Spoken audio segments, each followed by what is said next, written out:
Good afternoon and welcome to today's Board of Registration and Elections regularly scheduled meeting. We are ready for the roll call. No?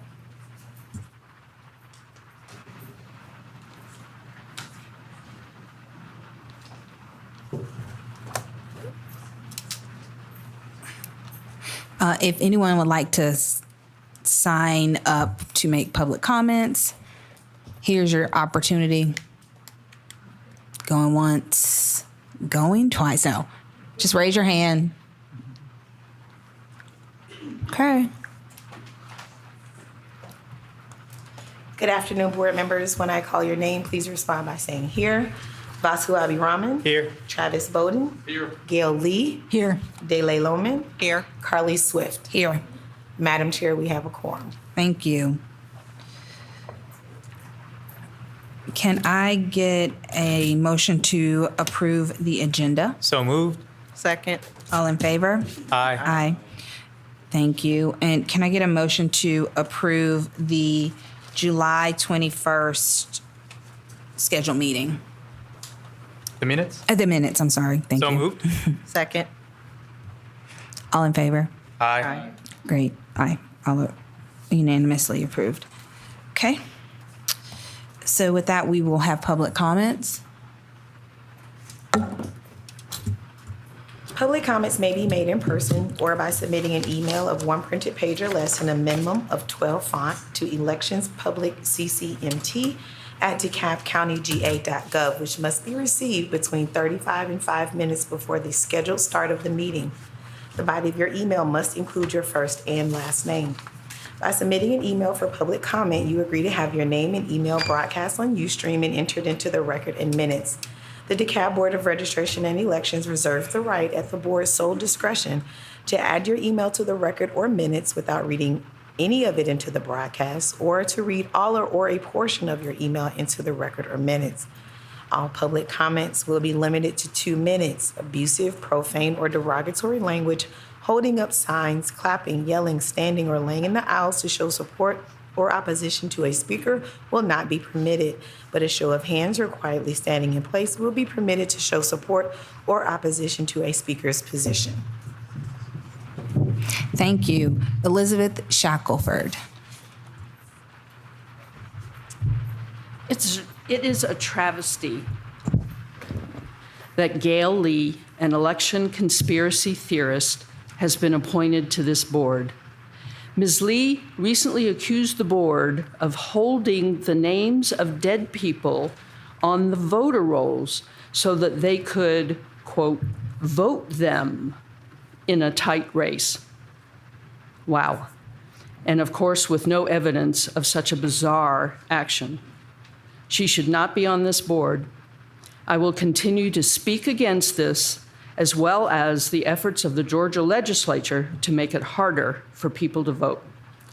I applaud the serious, thoughtful work of other members of the board and the department who work to have the fairest elections possible and support the right of all registered voters to cast their votes, despite the wishes of the conspiracy theorists who want to deny the vote to so many. I am so sorry that people fall prey to false narratives. Thank you.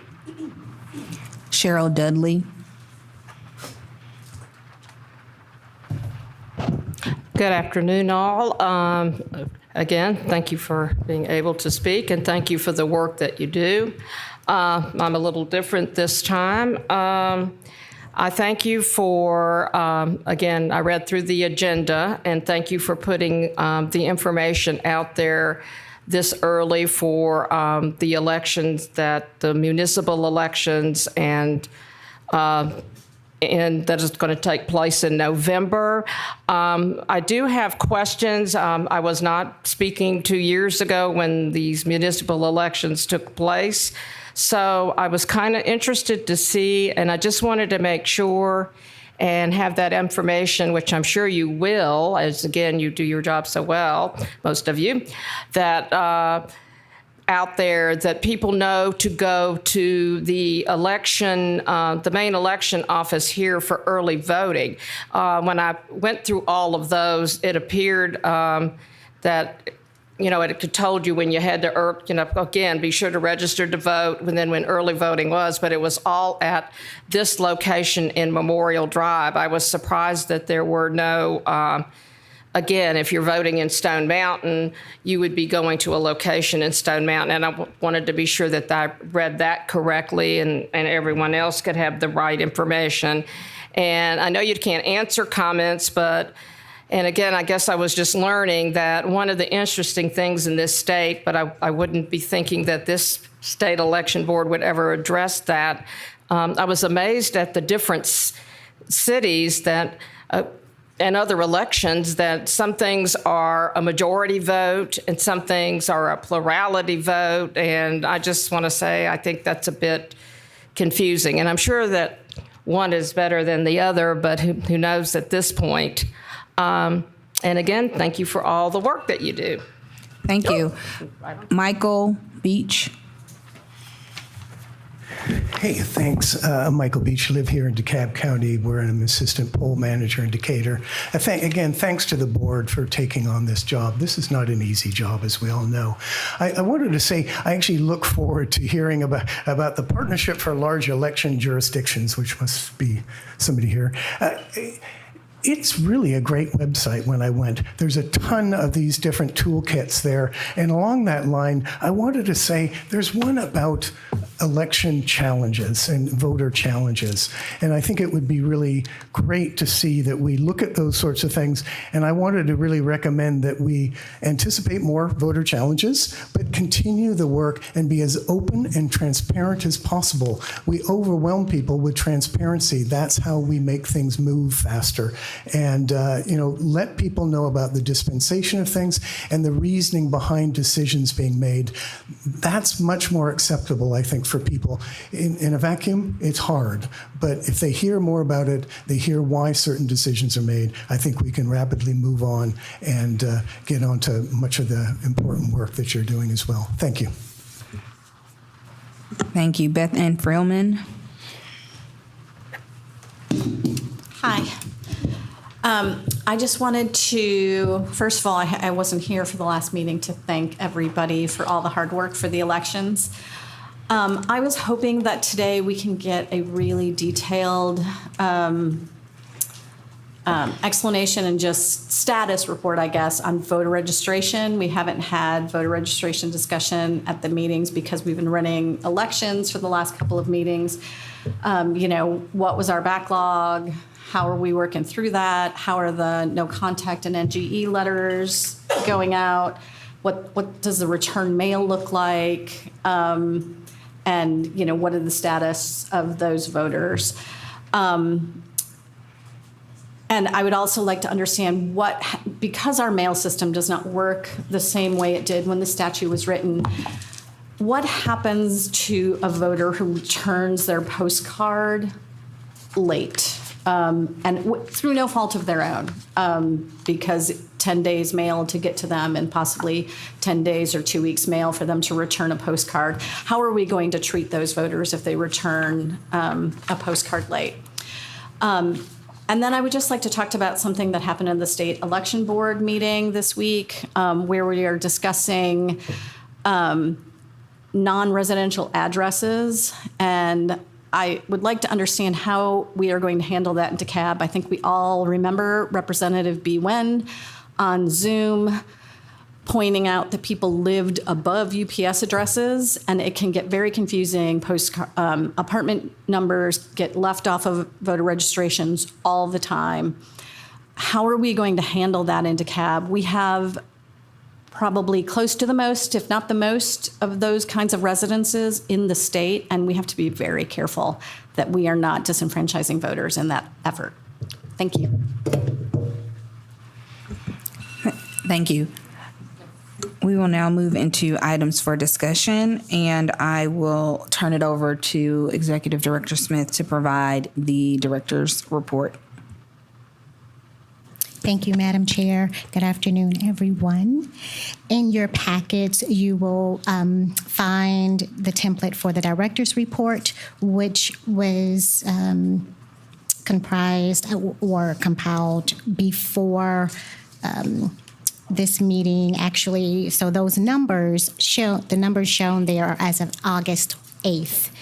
I have the updated numbers as of today, but we'll just, for the sake of the public's information who is looking at the August 8th numbers, I will read through those and then provide the current numbers as well. So as far as voter registration numbers, the registered voters as of August 8th totaled 601,743.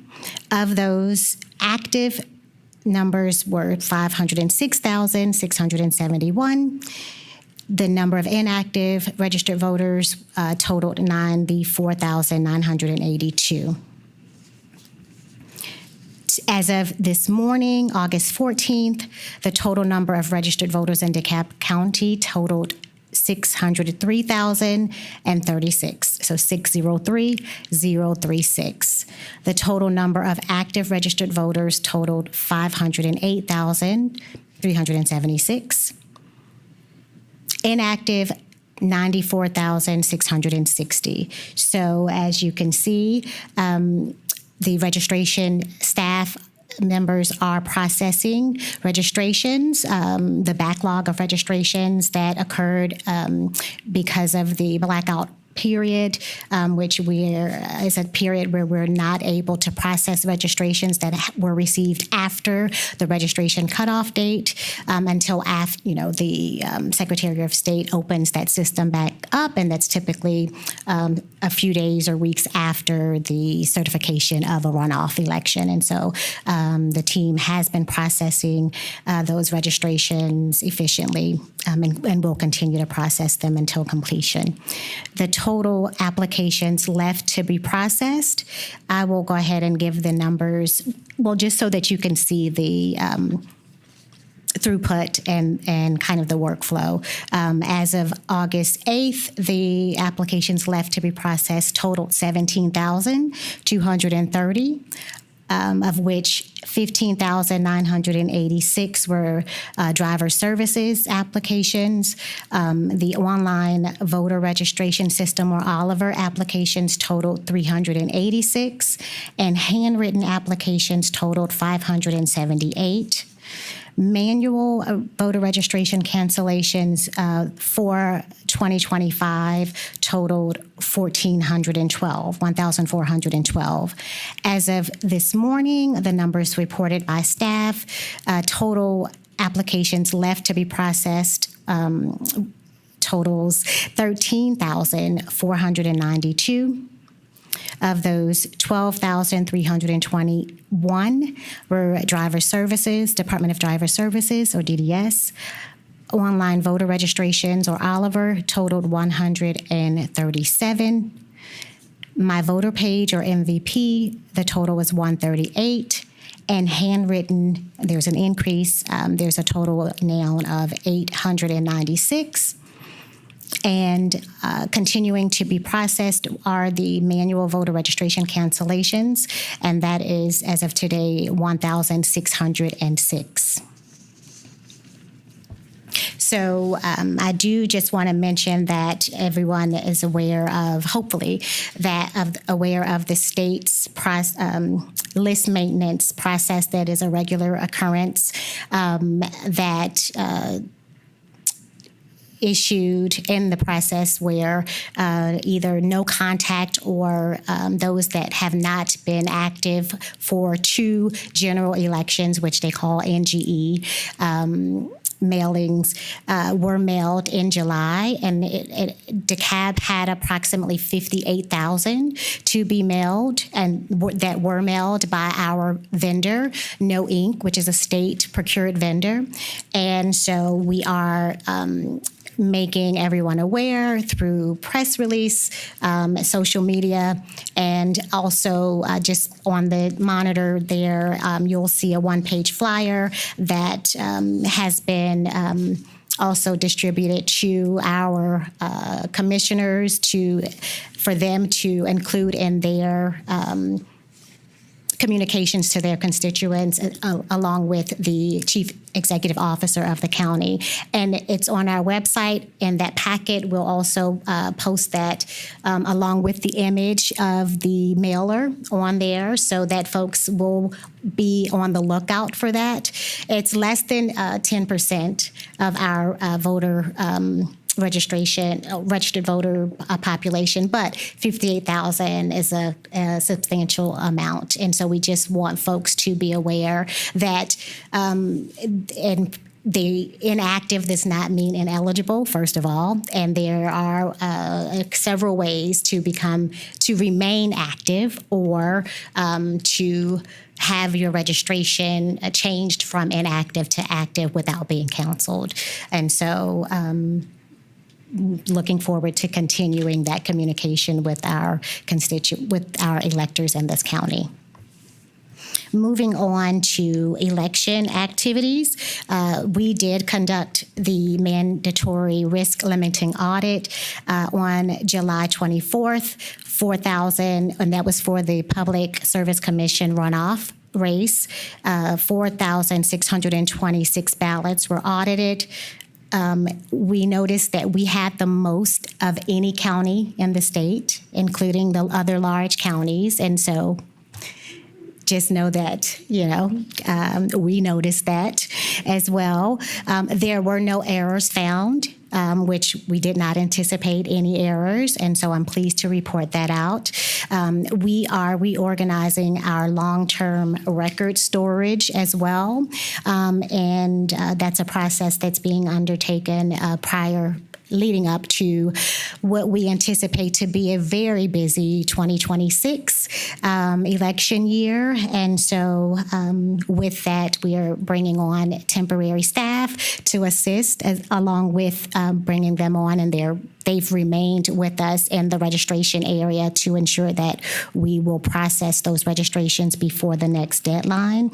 Other activities that are underway include preparing for the November election. And so under items for decision, you will find a couple of things there that will need to be reviewed and approved. Just moving on with other updates for the department, we'll look at the budget. On page... Do you have the budget? What page is that? I have a large 6 in your packets. You'll find the budget. Also, for the new board members, that bound budget book is the county's 2025 fiscal year annual budget. We do have our own print shop in BRE, and so we have printed a tab for voter registration and election, voter registration and election numbers. And so please read through that when you have time, and feel free to ask questions regarding our annual budget. What you will receive at each meeting will be an update for year-to-date expenditures. And so on page 6, you will see the expenditure report for January through July 2025. Our budget for this year totaled $14,577,522.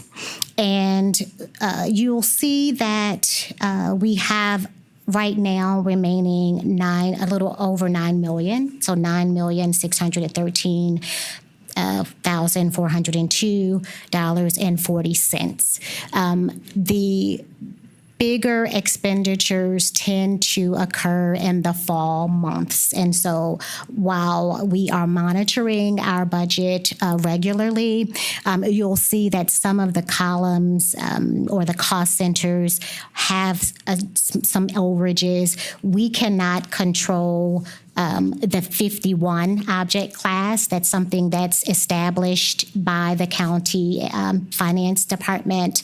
And so there's it's almost like a reimbursement of sorts. So you'll always see some of those categories in the red, and then it balances out. That's also the same under 55, which is our fleet. We cannot provide them with a budget. I tried to, and I think I did a good job with forecasting what we would spend, but they, also have kind of a reimbursement that is reconciled at the end of the year. Now, in 52, which are our operating expenses, 52 and 53, we will make some adjustments to the ones that are, to the line items that are in the red. But we are on task and on par for being having a balanced budget at the end of the year.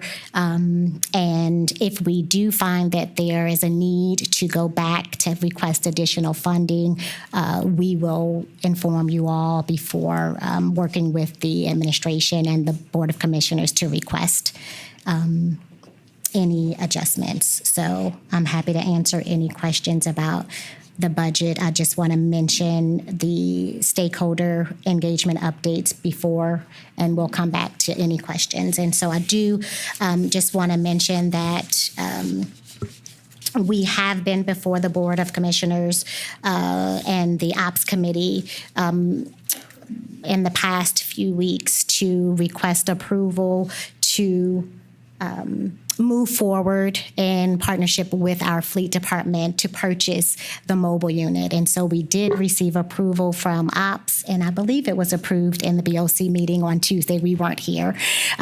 We were attending Gabrielle, but yes, so we are excited to have this mobile unit for our community in our ongoing efforts to engage and educate our community members around all things associated with registration and elections in DeKalb County. And so hopefully it'll be on the production line with the fleet selected vendor, and we'll have it on the road and in a neighborhood near you at the top of next year or at some point during 2026. So we're excited about that. Another item that was on the agenda was the sale of some of our D1 and D2 hubs that were purchased because of the legislation that was recently changed that allows the counties to determine how many touchscreens to put out on election day. Now, where it was 250, one touchscreen per every 250 voters, we're now seeing the increase or uptick in the voters that are coming out doing advanced voting. And we're also expanding our sites during early voting to accommodate that increase. And so we're finding that on election day, we're able to deploy less equipment while efficiently processing our voters, so we're not experiencing any wait times. And so we're keeping enough reserved in case we have to increase, but we did have some that were surplus. And so we were able to get authorization from the Board of Commissioners to sell those, and our operations team has been reaching out to other jurisdictions in the state, and we'll reach out to others across the country who may use Dominion equipment and would have need for some of those hubs. And so that's some revenue that will be added back to our department.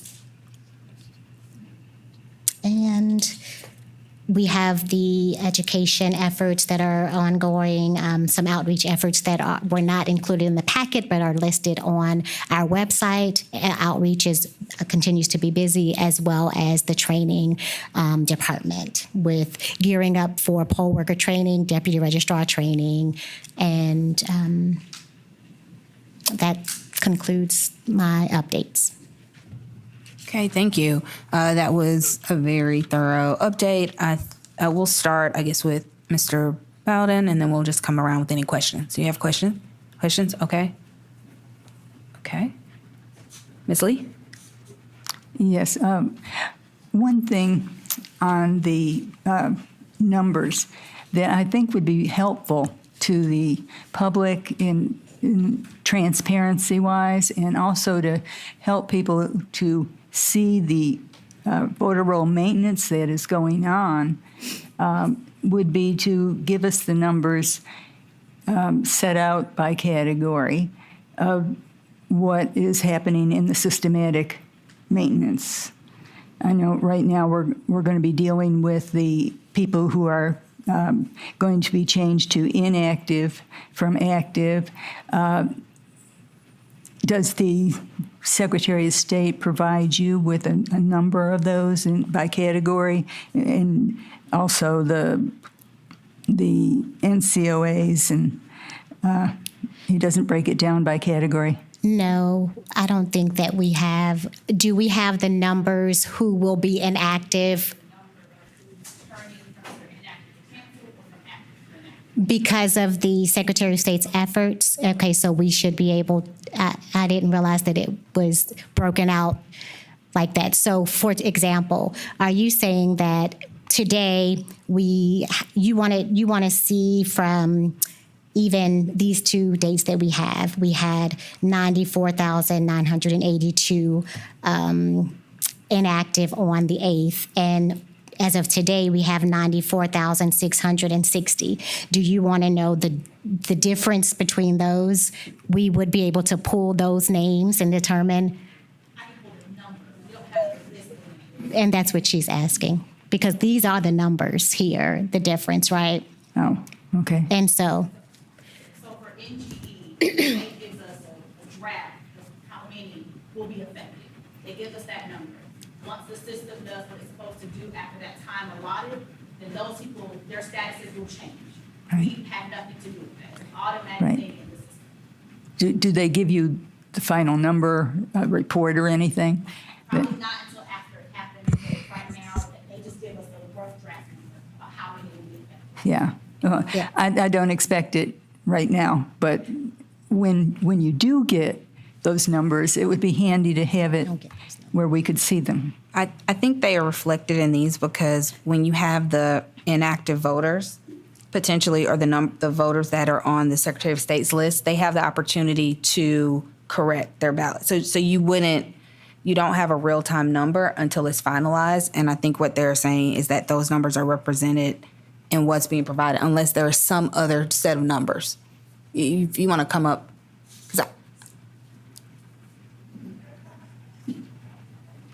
Good evening, board. Good evening. you want you want to take get a mic. Thank you. Can you just introduce yourself? Hello, testing. Okay. Yes.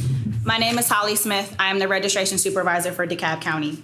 And how list maintenance works, so for the NGE that Director Smith was talking about, the state gives us a rough draft number. Let's say it's 10 for reference of this example. If those 10 people make contact with us, then it changes. Right. Their statuses won't change. So therefore, we don't have an exact number of how many electors will be affected if they go about the proper procedures and update us, contact us, do whatever they need to do. So even the number that they gave us originally, that is a very fluid number. Right. So it's not going to stay the same. I can't tell you that, oh, the state told us on July 1st, 10 people are going to be canceled, and 10 people after the system has run its course, those same 10 people are canceled. Unfortunately, it doesn't work like that. So if the elector does whatever they need to do, then we'll know. As far as what happens after that, Director Smith will be able to follow up with you. But right now, we don't have any definitive numbers on that, on how many will actually be affected. Yes. Okay, I'm not expecting the numbers right now. It's just after the process is finished is what. Those numbers get reflected in this set of numbers is what I think Holly's saying. So, for example, if you're looking at the total number of inactive voters that are not at 94,000, if all of those voters were on the potential list, which they wouldn't all be, but let's just assume they were, you wouldn't know whether they actually are canceled until they become canceled. And when they become canceled, they get removed from this number. So that's why we get these numbers every month. Mm-hmm. So then you see within the numbers the total number of voters who are registering. I think your question was about why they get removed, and that information we don't have. They don't get that number from the state. Can you Is that want a flag? Like, once they're canceled, I can tell you how many were canceled for NGE, but I can't tell you right now how many are going to be canceled. We won't know until the process has run its course. Yeah, I'm not worried about those who may be canceled. Okay, yeah. Yep. And also I understand we're in that 90-day period where you can't have cancellations due to the NBRA. But when we do get out of that and cancellations do take effect due to maintenance, it'd be nice to have a breakdown of those as to why they're being canceled. All right, that's all. Thank you. No, I don't think they'll have a breakdown for why they're being canceled, but we should. Yes, please. Yeah. What you see is what we get. If we, by chance, receive a report from the Secretary of State that breaks it down in the manner to which you're requesting, we will share that with you. Thank you. Ms. Lee, is that it? Or did you have other questions?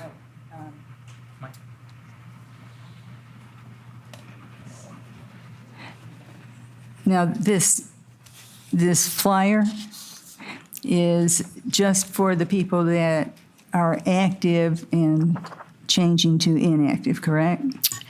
So the flyer is for anyone, but we're just saying if anyone received this notice, this is how you remain active, by taking one of those 3 steps.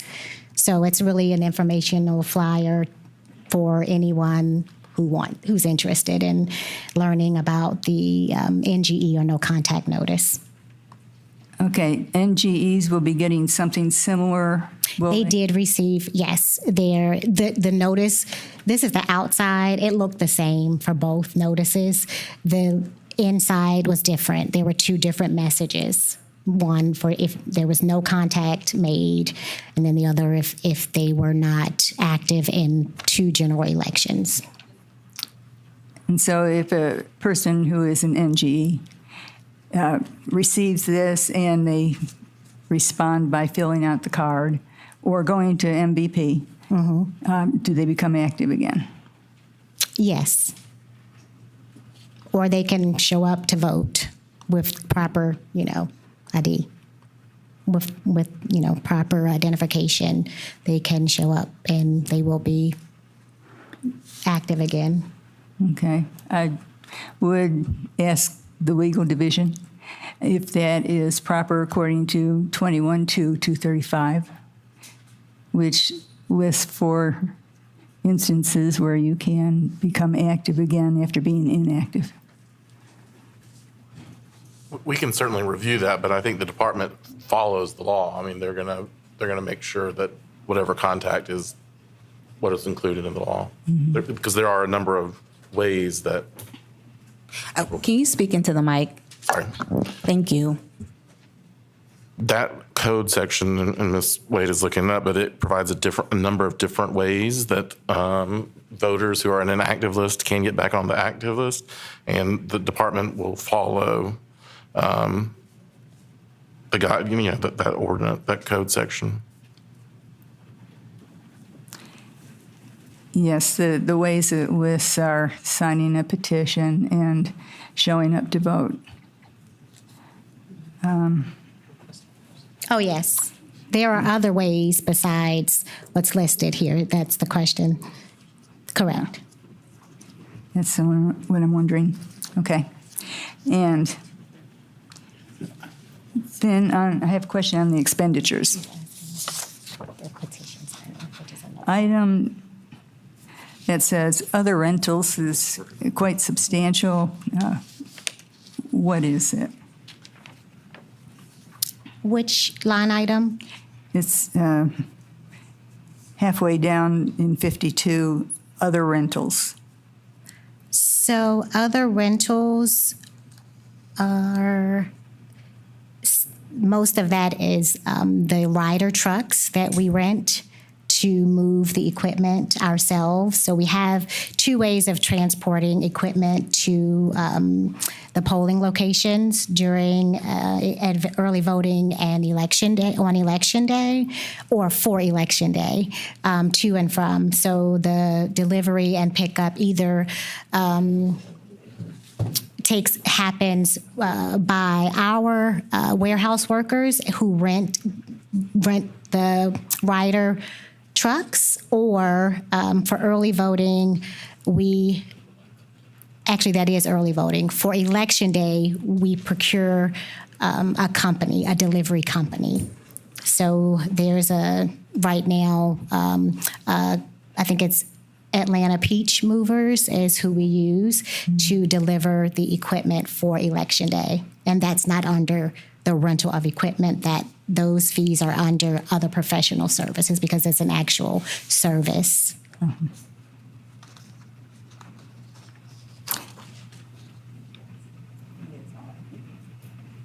Okay. Oh, I do have one more question. Yeah.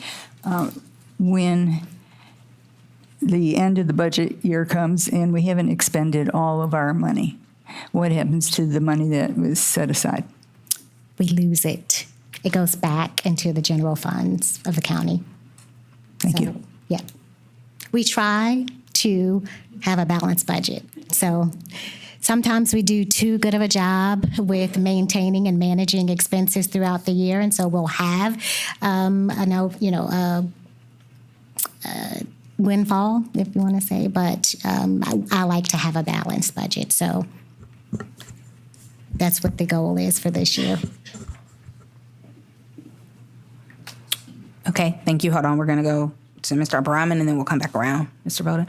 Okay, Mr. Abaraman, or Ms. Lee, are you finished? Okay, great. Thank you. Thank you. I'll just make a quick comment piggybacking on the discussion of how to become active after being inactive.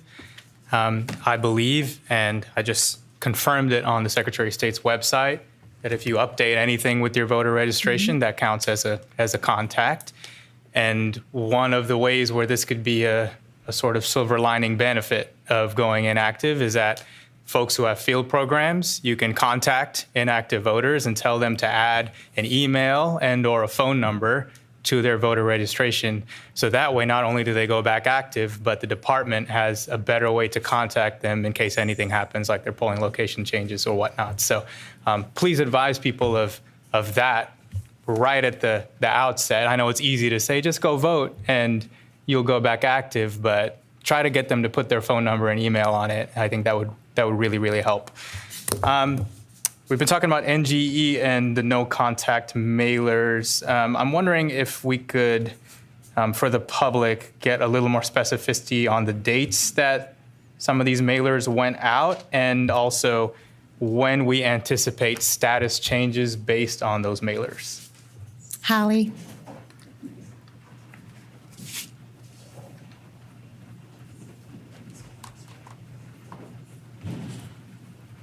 I'm calling back. Yes.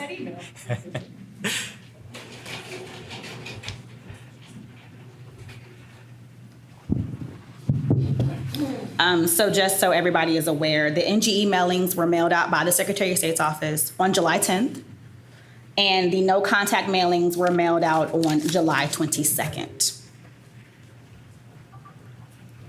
Mm-hmm. And those go through a time process, and then the statuses will change if they do not make contact or do anything to update their accounts with us. Do we have any idea of when that deadline would be, when the status changes would be anticipated? So it's a 40-day window. The state adds in a 10-day buffer outside of what the law states, which is 30 days. They add in a 10-day window buffer because of mailings. And so July 10th, we're probably looking at the next week or so for NGE. And with the July 22nd date towards the end of August, beginning of September for the no contacts. Thank you so much. You're welcome. One other question about those mailings. Do we have any idea of how many may be coming back undeliverable? Yes. Since you asked, We do. I do have that number. moment.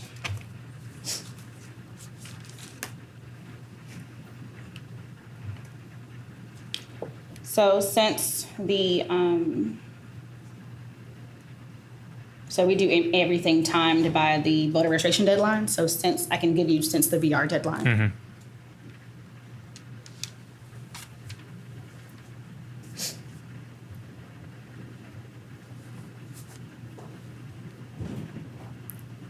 Okay. So for our return mailings for precinct, well, you didn't ask for that. So for the SOS confirmations, which are the no contact and the NGE confirmations, since May 21st, we've received back 16,144. Okay. Thank you. You're welcome. Couple more questions. Director Smith, you mentioned surplus hubs. It does beg the question of us possibly having surplus BMDs. Is that logic sound, or do we not have surplus BMDs? Yes, we do. However, we are not selling those or giving those to any county. One of the things that we found with the D1 hub was that we purchased them to use for ADA compliance, but we found that for our disabled voters who were in wheelchairs, they were not able to roll under the D1 hub, so they still had, turn to the side. And so we feel that putting a table there for that station is better and more accommodating, and so we'll still need a touchscreen for that, but not a hub. So we're not getting rid of it. Got it. So that's one example of where we would be using a touchscreen, Yes. but we've determined the hub is not needed anymore. That's correct. Okay, thank you so much. Last thing, I know the department's going to be doing poll worker training, I believe, sometime in September. Is it 3 weeks starting in the middle of September? I believe that was the preliminary schedule. Charlotte, is it 3 weeks? Do you have the dates right there? Yeah, it's 3 weeks of training. 3 weeks, 6 days a week, I think is. That's correct, Monday through Saturday. Okay, fantastic. Yep, recommend that anybody who wants to be a poll worker and learn more about the system, you especially can take advantage of this municipal election year and apply and try to serve as a poll worker. Totally recommend it. That's all I had. Thank you so much. Okay. Mr. Bowden. So for me, it's a little less granular. I have a question from a financial services perspective. Yes. When it comes to, and this is a departure from what my colleague was just talking about. How are the insurance policies and protocols set forward for this? Because I see some stuff here for county match, which I get. I see some things for employer contribution. But I guess it's twofold. Number one, what insurance protocols are put in place by this office rather than county officials? So it's Board of Commissioners is what it is? Yes, this is, Okay. we don't have anything to do with, other than voicing our, Right. thoughts to the administration, but Okay. none of us are involved in establishing any of those policies. Okay, and I had a feeling it was a subordinate budget. I understand that. So the real kind of meaty question I've got when it comes to workers' compensation, obviously, that's a set figure. I guess my question is the carrier for that decided by the Board of Commissioners? And also, as a postscript, it's a pretty specific number. Have there been substantive losses for workers' compensation in this office? So that is above my pay grade. Okay. I don't know That's fair. how that's set. I can say since I've been here, But we I'm probably not shouldn't. aware. Can we talk to the law department? Yeah, We but shouldn't. I can answer Okay. as far as I'm not aware of anyone in our, on our team receiving, since I've been here, workers' compensation in a, scalable way. But yes, they can answer any questions regarding. And I How it's set. can talk to somebody about it later on. I just am curious if that information is available because it's a pretty specific number, and I just would be curious to know, because you've got some exposures here. I mean, you've got freight, you've got a fair amount of people here that clearly are moving some things around. So that's just why I was curious. Yeah. So I think we should probably. We're going to have an executive session today, but the county has obviously the same level of risk across the county. So they are going to be managing that, and they've taken into account with input from each department what they need. But the reason I was just cautioning you is if we had any workers' compensation claims, that it's not something that would be in a public forum. So. Well, I'm not looking for the details. It's just I'm asking about loss history. A loss history is different than a claim. Understand. Is there anything the law department wants to add to that? Only that this is something that's determined by the Board of Commissioners and it's a countywide issue, and I really don't know anything about it. I couldn't answer just a gentle correction to our Madam Chair too. The risks are not equal for different agencies because each government entity, and I can speak with some experience on this, has a different level of risk. That's why I'm asking, because it's a very specific number. And again, I realize that this might not be that provocative of a topic, but it just makes me curious about that level of it. But we can definitely address that later on. And Sure. I appreciate your forbearance on that. Right. Just for the public, the department has no control over the insurance policies and coverage. I suspect that when the policies are set, like with every other corporation, the department provides an overview of what their potential areas of risks are, and then the risk is distributed across the county. So understand your follow-up, Mr. Bowden. I have a couple of questions before we move on. So going back to the registration topic, specifically the number of applications that need to be processed, I just want to get a sense of when we expect the current backlog to be processed, recognizing that if I understand correctly, the last day to register for the November election is October 6th. So we want to be sure that we have a plan to register and not have a we need the current backlog to be at 0 because on October 6th, we will get another group. So can we walk through the plan for that?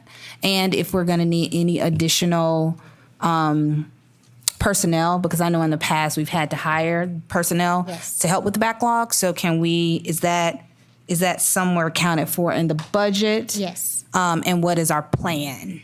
Yeah. It is accounted for in the budget, and Holly will share the plan. Turn it on. I don't think it's on. Hello? Okay, there we go. So to answer your question, the initial backlog from May 20th, we were at 28,000 applications. So we've done tremendously well to get it down to where it is currently, which is right under 11.5. I do anticipate that we will not have the backlog that we saw in 2024.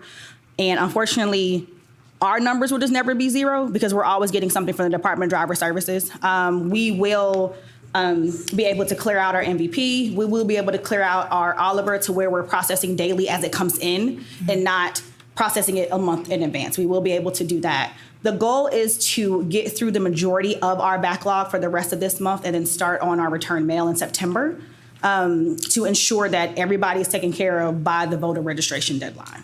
So anybody whose statuses are going to be changed, that's already happens. And then we don't do double of the work. So I am anticipating that we get through the backlog of the current 11,000 DDS, most likely by probably the end of this month, beginning of September.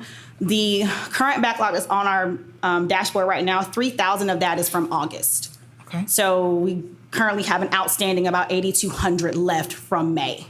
So we are getting through that. We are processing. Team members are assigned their respective assignments, and everybody is doing what they need to do to ensure that we get our dashboard down to 0 on Oliver MVP, and then we're only processing daily when we get to DDS. And just for the public's knowledge, DDS, what percentage of those registrations are duplicates, would you say? 99.9. The majority of DDS applications are duplicates, and we rarely see any new applicants from our DDS dashboard. A lot of people don't even realize they're doing it when they do go to the Department of Driver Services. Some people do, but the majority of those are already people who are already registered. They may be doing like an address change, or they move from a county to another county, but honestly, probably between 90 and 95% of those are duplicates. We don't get our new people from DDS. We'll mainly get our new people potentially from a handwritten card or Oliver MVP. And please note that our numbers do exist. I mean, they do increase if somebody from another county registers in our county. So that does also increase our numbers as well. They may be registered, but their registration cancels in that old county and they start over in the new county. Okay, so do you expect there to be a need to hire additional staff to process? Not at this time, I do not. Okay. With the current 15 employees that I have, we will get through. We should be able to get through it. Okay. And if that changes, I'll make sure Director Smith is aware of that. I think that closer, probably in October, I think the board would like a weekly update on this just to see where we are with the registrations. Yeah, I can provide that. I've asked for leaderboards, daily leaderboards, and so they're updated daily. So if the board wants to see those numbers after the meeting, you can follow me. Okay. And then can just for the public, we've been throwing around a lot of acronyms, NGE. So NGE is an elector has made no contact with the office for 2 general election cycles, and that is technically 2 general election cycles in even number years. So if you didn't vote for this particular cycle right now, if an elector did not vote in 2022 or 2024 and they were already inactive, when this NGE process goes through, they will become canceled. For no contact, that means that the elector has made no contact with their office for 5 preceding calendar years. So anybody who has not made contact with our office since 2021, they will go from an active status to an inactive status. Okay. Yeah. And then I think that's the last question I have about registrations. okay. Yes. Director Smith, on the mobile unit, where is that accounted for in the budget? So we were able to utilize the 2024 surplus that we had from managing our budget well. So yes. So we started this process in 2024, the approval process, and were granted permission to utilize the funds from 2024. Okay. And last question, since we have some new folks on the board, do you need any, as we look forward to the next year's budget, in the past, members of the board have helped as far as going to talk to the commission, thinking through sort of any of the larger expenditures we want to make. Do you anticipate that you'll need any support in that area? I will let you know. I know that, and I'm sure that the public is aware that the building was purchased, or it's under. Has it been purchased by the county, or there was authorization provided to the county to purchase this building? And so with that, I know that there will be some renovations made to the facility, and we'll be working with the administration to determine what our footprint in the building would be and what renovations, will take place to allow us to continue to modernize the facility to meet the needs of our staff and our voters. That's great. Okay, any other questions? Seeing none. Okay, so we'll move on to items for decision. And I will turn it over to Director Smith. Okay. We've talked about the municipal elections that will take place in the fall. So in your packets, beginning on page 11, you will find the exhibits that are included in the intergovernmental agreements for each city or municipal government. I am asking that the board allows or provides approval for me to execute the exhibits as part of our agreement with these cities. And I believe that there's a motion for that, but you'll see that all of our municipalities will have an election this fall. I'm sorry, I skipped over the actual contest, which are listed beginning on page 7. So you'll see the City of Atlanta's contest, you'll see the City of Avondale Estates, Brookhaven, City of Chamblee, Clarkston, Decatur, Doraville, Dunwoody, the City of Lithonia, Pine Lake, Stone Mountain, Stonecrest, the City of Tucker as well. And then, of course, the statewide PSC race will be on the ballot as well. Thank you. So we'll open it up for any questions. Ms. Lee? First of all, I want to say I really appreciate this format that you did of all the cities. It makes it very clear what's going on. Thank you. And then a paralegal in the audience has pointed out that the city of Stonecrest, that is a 2023 document signed in 2023 and referencing the election in 2023. So it really doesn't, it's hard to approve that.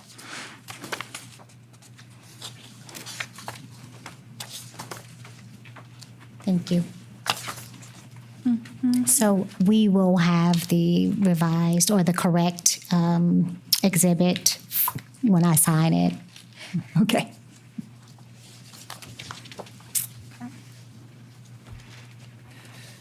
That's all.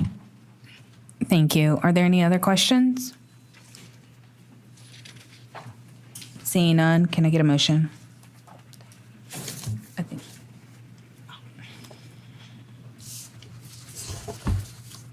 Before I make this motion, legal department, do y'all recommend any verbiage here to make sure that y'all can correct what needs to be corrected? Give me 1 second.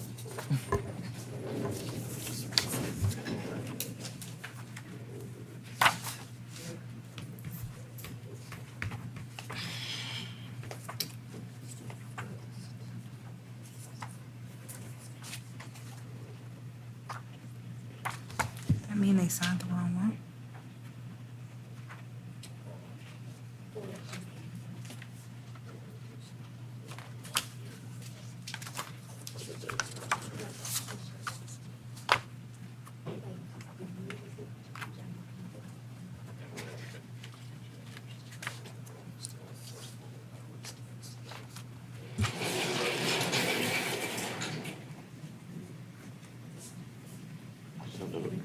Look at that. It's November. No, it's wrong. It's November 4th. We need some Jeopardy hold music for these situations. We're trying to determine if it looks like it's a Scrivener's error in the document or if it's actually an old document. So give us 1 second to just look it up. Yeah. Scrivener's error is just a typo for those of you that may not know, because there's a lot of acronyms being thrown around, and some of us don't know what they mean. For those of you who didn't waste 3 years replacing common terms with legal nonsense. Okay,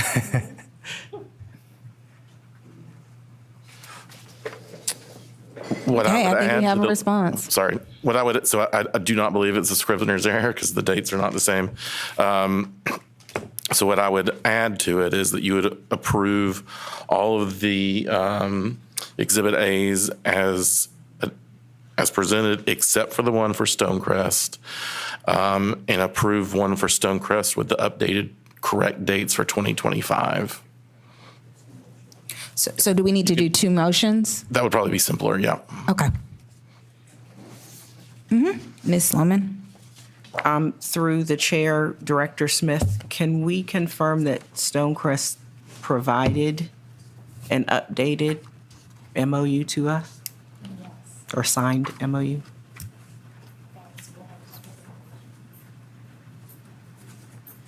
That's what staff is doing now. Okay. Actually, That was not intended to delay the motion. Yes. I just wanted to ask that. Thank you. they did. Did they provide Looks like they did. This is on them. So what they have provided is, This is it. We just just included the wrong one on this one. okay, it does look like that Stonecrest has provided a resolution that is correct from 2025, that the document included in here is just incorrect. So we just want to make sure that what we're approving is the 2025 appendix Exhibit A for Stonecrest. Okay, with that, I think we can move forward with the motion for motion number one. I'm going to make a motion, I think I have a scrivener's error to point out on page 17, Doraville. The city name is missing an L at the top. But I think that's de minimis scrivener's error. All right. Motion to approve the Exhibit A agreements and authorize Director Smith to execute any documents necessary to conduct the November 2025 municipal elections for all municipalities, sans Stonecrest. Second. Okay, all in favor? Aye. Aye. Okay. All right. And then can I get the follow-up motion? Well, sorry. And we have provided that they were able to locate the correct 2025 Stonecrest Exhibit A, so it's here. So with that being said, can we get we don't need two motions. I mean, we can we amend that motion even though it's been since we voted on it, or no? Since you voted on it, well, you can either withdraw and do another one or just vote on it. Just vote on it. Okay, Just do it- we'll just vote to on do it separately. Yeah. Okay. Motion to approve the Exhibit A agreement and authorize Director Smith to execute any documents necessary to conduct the November 2025 municipal elections in Stonecrest. Second. All in favor? Aye. Aye. Thank you. Okay. Next, we'll move into early vote locations, dates, and times for the upcoming November election, municipal election. Okay, thank you. In your packets, beginning on page 25, you will find the proposed dates and times along with the proposed locations to facilitate the early voting election for the 2025 municipal general special election cycle. You will see that the staff proposes October 14th through October 31st. You'll note that October 14th is a Tuesday, and so voting will begin on that Tuesday instead of Monday, which is a state holiday. Indigenous Peoples Day, and will run through the 31st, which is the Friday before Election Day. The times are the same, 7 a.m. to 7 p.m. during the week. Saturday, October 18th and October 25th, 9 a.m. to 6 p.m. And on the Sundays that we will operate, October 19th and 26th, the hours would be 12 to 5. The locations there, you will note there are 10 locations proposed: Dunwoody Library, North DeKalb Senior Center, Tucker Library, Emory, Bessie Branham, Memorial Drive, New Bethel, Berean, Beulah, and Salem Panola Library. Okay. Questions? All right. Okay, I have a couple. Okay, first, in City of Atlanta, do they not have an extended hour, or do I recall that? We have not heard back from the Secretary of State on that. Nadine, Fulton County did reach out to them regarding extended hours, and so if there are extended hours, that is on Election Day. Got it. Okay. Thank you. Because these are early vote locations. Okay. And then did we endeavor, well, I guess we have more cities than we have early vote locations, right? So, for example, Clarkston, is there a Clarkston location? Am I just misreading that? No, we don't have a location in the city of Clarkston. Okay. Because there are multiple. I asked the same question. What cities don't we have the locations? What cities don't we? Yep. Julietta. At least 3. Yeah, there are at least 3. I'm just curious. Avondale Estates. I guess geographically, the area that sort of is, we probably have this issue all the time, which is between Tucker Library and New Bethel. And that's just, is this all, that's a lot, that's commercial? The area on the map between Tucker. Yes, I believe we've had an issue finding a location there. Jean, could you put the map up, please?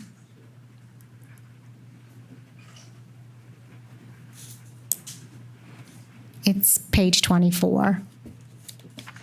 So one back.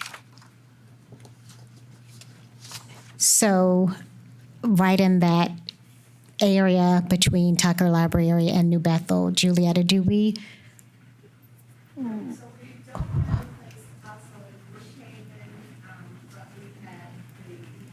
you want to come up to the mic? Yeah. That'd be great. And just explain how we decided on these. I know that we looked at the last municipal elections, the turnout during early voting as well, to determine, which sites were visited the most, and you can go through that. And Julietta Henry is the Deputy Director for Operations. Thank you. Testing, okay. When looking at the map, we determined the locations based on the level of voters coming out to the 10 largest locations throughout the county, and that's why we selected those. If you notice in 2025, for example, if you look at our election in June, there were locations that had less than 10 people voting in one day. And looking at the numbers based on that, we made this decision. But as far as the city, the municipalities, Brookhaven doesn't have a specific location there, but I believe it's North DeKalb Senior Center, which is within a close proximity of that location. The area down further is unincorporated Atlanta, so we have 2 locations. That's the largest area, but there are 3 locations within the lower half of the map that you see. Those last 3, I believe, is Salem Panola Library is in unincorporated, along with Berin, and the last one I can't read. Beulah. But so there is not one for every single municipality, but we did look at the largest voter turnout over the last, elections. So, I want to thank you. I love the map, and I do think we did a good job, but I guess I just want to clarify. When you say the last election, we looked at the June election of this year or last year? So I have the numbers for the 2023 municipal election. Okay. And we had Clarkston Library open for the 3 weeks. There were 349 voters. Yeah. And so I understand. Mm-hmm. So that when we say that we look at the most highly visited locations, they were last. I mean, they had the least amount of voters. So I hear you. It's at the board. Of course, we will do what the board pleases in terms of opening, but I use data to drive our decisions and the proposals that we make, and then we let the board determine what Where is the Clarkston? Because that's a large city. So where would the Clarkston Library be located on this map? Like, what is that near? Yeah, it's how many? It's not that far. To Memorial, it's within, I think, 3 miles, between 3 and 5 miles from this location, Okay. north of Memorial Drive.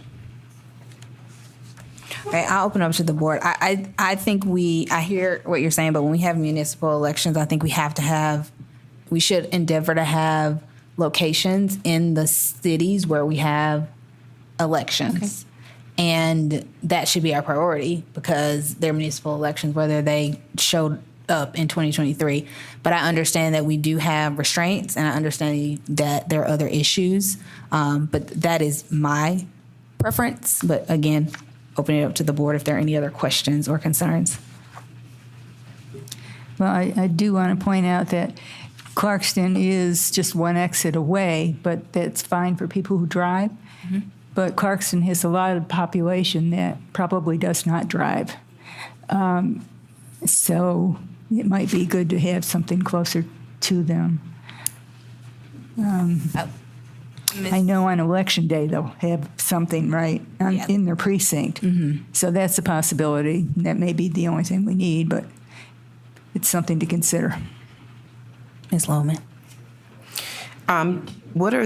Are there any stipulations in the MOUs that we just approved that set expectations around locations within a city for a municipal election? No, and we did reach out, didn't we reach out to the municipalities to request recommendations for early voting locations? Yes. We've done that. Mm-hmm. And so we don't always get, responses back, but the library is owned by DeKalb County, and so we could, request the utilization of that location. Okay, thank you.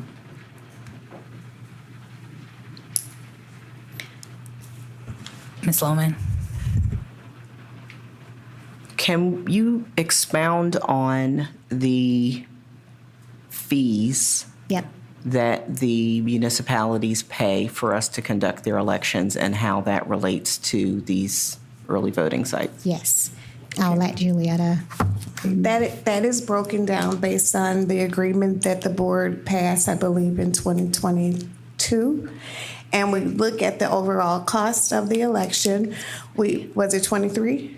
I think it was before then. Okay. That was before my time. Okay. We look at the cost of the election as a whole, and then we determine how many actual races were in each municipality to determine what percentage they would pay. And we then take that and prorate it along the lines of poll workers, the movers that move the equipment. We look at the ballots, the ballots, absentee ballots that go out. We look at the total number of poll workers we hire, and that's prorated based on the number of precincts each municipality has. So am I correct in assuming or concluding that is based on election day, not based on early voting? It's based on election day and early voting. Okay. And the early voting is not predicated on the location. It's just based on the number of early voting sites. Okay. Because voters can vote at any location. Mm-hmm.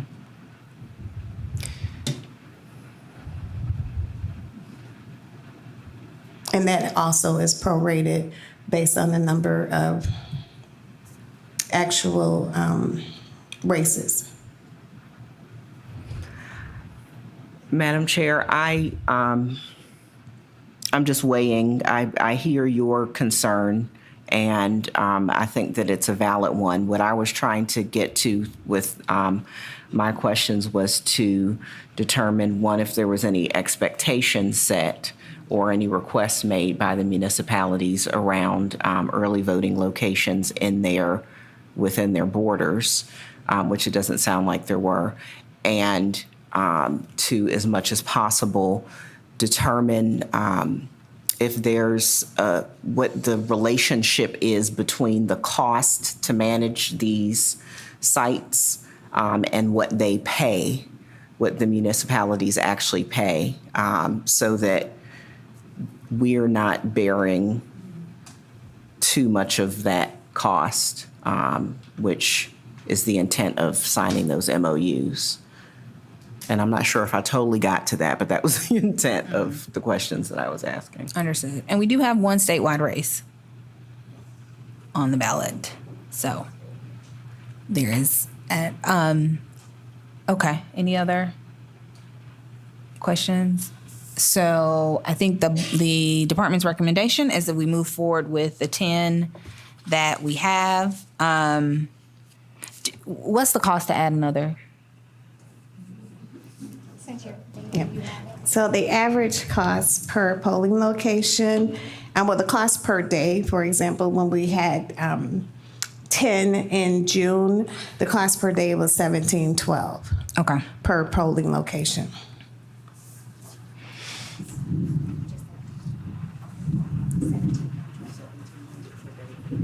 $1,700 or 17? $1,700 per day per polling location.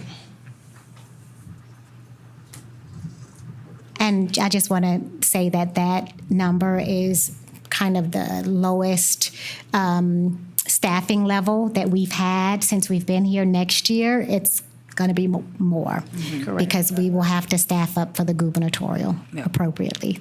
So, okay, all right. I'm fine with if the board wants to move forward with the office's recommendation, noting my concerns. I'm happy to move forward with that. Ready for a motion? Move to approve the proposed early voting locations for the November municipal elections. Second. All in favor? Can I clarify that?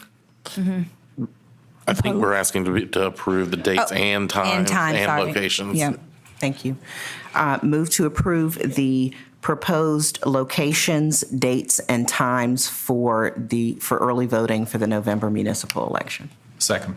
Okay, all in favor? Aye. Aye. Okay. Okay, we have one more item, which is two more items, actually. Okay, so the Partnership for Large Election Jurisdictions. I'll give a quick overview and then hand it over to the director. So the Partnership for Large Elections Jurisdictions is a organization. It's a nonpartisan, nonprofit organization that provides the support for other large counties. Several of us attended the GAVREO conference, which is the Georgia Association of Voter and Registration Elections Officials. And there are most of the large counties in the state are part of it. There is a lot of really good resources and information that I think would be helpful for our county. The cost is, I believe, $150 per year. And so I am strongly recommending that we join. I'll turn it over to the director if there's anything else to add. well, I'll just add that I was able to attend their first meeting, I believe it was in 2023, and the amount of social capital and just the sharing of best practices is really invaluable. It is a group of nonpartisan election officials from, West Coast to the East Coast. And so we are now the only large county that's not participating from Georgia. So that is, I think there were only 2 of us there the first year, and the others have since joined. So they miss me. Mm-hmm. Okay, we'll open it up for questions. Ms. Lee, did you have a question? No, I was going to make a motion. Oh, okay. Ms. Lohman? I just wanted to reiterate the importance of participating in forums like this, especially given that we're in a state with many, many, many, many, many very small counties, which have different needs and tend to sometimes dominate the conversation when, legislation and practices, all sorts of things come up. So it is really valuable for us to be able to be in the room with other comparable size counties to make sure that we're continuing to execute elections the best way possible. Okay, with that, I'll ask for a motion. Okay.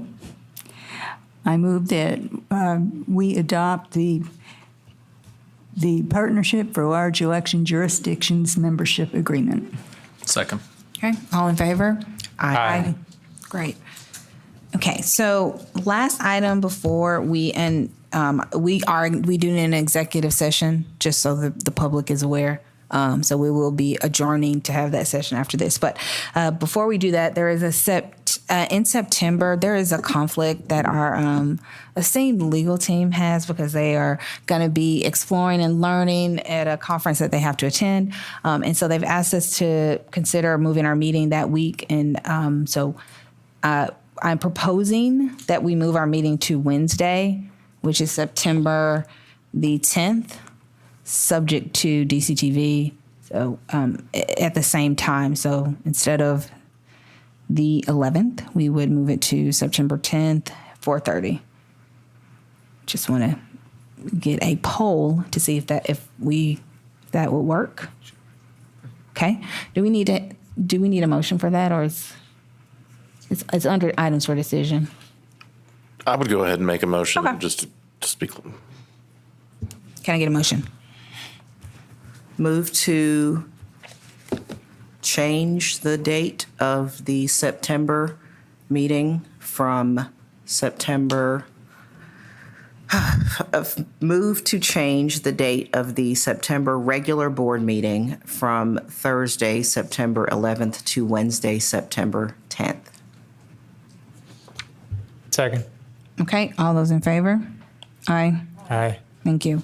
So we will update that for the public? Okay, great. Okay, with that, we do have a need for an executive session. So we will ask for a motion to adjourn. I don't know how, or for recess, I'm sorry, not to adjourn. We're going to recess. And just to be clear, for the purposes of discussing pending litigation. Yeah. Thank you. Motion to recess for executive session to discuss pending litigation. Second. All in favor? Aye. Aye. Okay, thank you. So what we will be in recess, and we will be back once we finish executive session. Thank you, everyone.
Thank you. Can I get a motion to?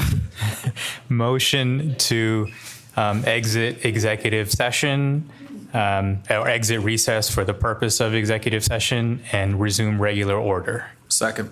Okay, all in favor? Aye. Aye. Aye. Well, I want to thank the two people that stayed during the break. Shout out to you for being a real one here. No, we just have board comments. So I don't have any comments, but I will start to my left, Mr. Abaraman. Yes, sure. Thank you to everybody. Thank you to our hardworking legal team, to our staff, especially all the hard work to set up our Saturday board retreat and then attending Gavrio, everything you had to do there. I know it's been grueling, and really, really see you and recognize all the work you put in, especially driving big vans all the way from here to Savannah. I think I'll have more to share next time. You know, there are various things that are disturbing me about this system right now, and wanted to go on the record about those things at our next meeting, which is September 10th, right? Thank you so much. Ms. Lee?